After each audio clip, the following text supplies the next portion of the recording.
What up, guys? Today we'll be adding some playlists to our game. We already did the menu. We already know how to make buttons and shit. Time to make the player.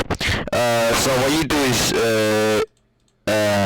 you just go into your prefabs folder that we made in episode 1. Click on the scene. You can download this from our website, and just don't forget you need to go into project settings, input map, and basically copy paste all of this. Get me? So you copy paste all of that, then you just run the game, put this guy in some 3D environment. That's pretty much it.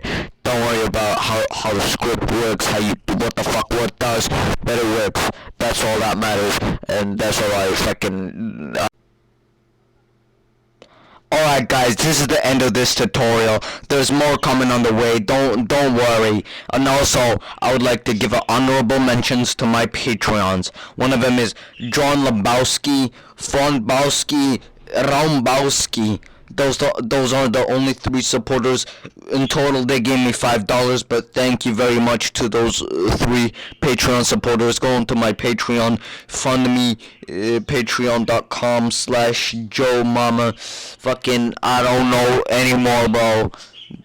Check out the other episodes. It's a playlist. Go back tutorials playlist on my channel. You should check that out. You should also subscribe, like, and if you reach this part of the video, you should say boiled egg in the comments. Boiled egg. Thank you very much.